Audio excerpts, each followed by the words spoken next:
Aujourd'hui, c'est la fée étoile lisse, donc la fée des constellations. Regardez comme elle est jolie, elle est magnifique, qui a un message à vous donner. Donc, extrait de l'oracle Fée et Rire, au passage que vous pouvez trouver sur Amazon. Cette fée étoile lisse est une fée céleste. Elle éclaire le chemin, elle apparaît lorsque on est un peu perdu, lorsque on ne sait plus trop où on va, on se sent être dans le noir.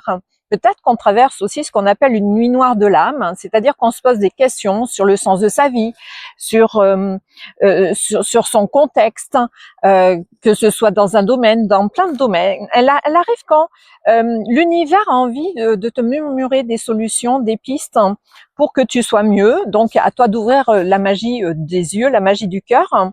Et c'est une fée qui encourage à prendre du recul, à voir le grand tableau cosmique et à se reconnecter à sa mission d'âme. Donc, elle apparaît justement à des moments où on ne se sent pas super bien, mais là, ce sont des tournants à prendre. Et elle vient justement pour nous soutenir, pour nous aider, parce que justement, dans ces périodes où on n'est pas bien, eh bien, l'univers nous dit, mais moi, je suis là. Avec tous les êtres de lumière, nous sommes là, tu n'es pas seul. Fais appel à nous tout simplement et laisse la magie de la vie, la magie des synchronicités, la magie qu'on peut appeler aussi des hasards, faire son œuvre. Et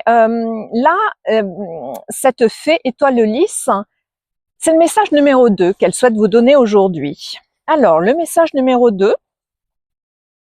sois doux, sois douce, mais lumineux, lumineuse. Comme une fleur qui aurait appris à briller dans le noir.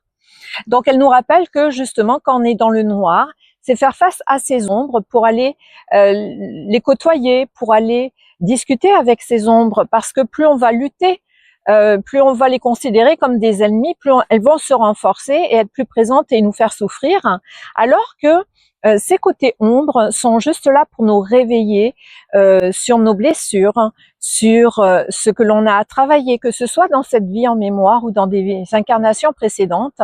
Et plus on va être bienveillant avec ces ombres-là, plus on va aller à leur rencontre, plus on va aller discuter avec elles, plus elles vont nous révéler des messages, et plus on va pouvoir mettre le côté lumineux, le pendant du côté lumineux sur ces ombres, pour mieux guérir quelque part, voyez.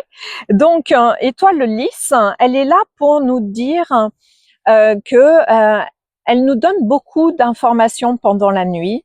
Et là aussi, gardons toujours un petit carnet à côté de nous pour noter tout ce qu'elle nous dit. Hein, donc, le côté ombre, justement, c'est la fuite. Parfois, la fuite vers le spirituel, la déconnexion du présent, où on peut vraiment aller être un peu trop perché, vous voyez. Et le côté lumière à mettre en face, eh bien, c'est avoir la foi en la vie, avoir la foi en l'univers, faire appel à sa propre guidance et avoir une clarté d'âme. Et donc, on peut faire appel à étoile lisse, je vous la remontre, justement pour ça. Passer par le côté lumineux pour pouvoir dialoguer avec son côté ombre, et c'est normal, on en a tous, on est 50-50. Hein, et justement, le mantra associé que vous pouvez utiliser, c'est « Je suis une étoile incarnée, guidée et lumineuse ». Et plus vous allez répéter ce mantra, plus vous allez, appeler étoile lisse, plus vous allez pouvoir aller guérir un certain nombre de choses et devenir plus aérienne, plus légère et vous reconnecter à la joie. Voilà pour aujourd'hui. À bientôt.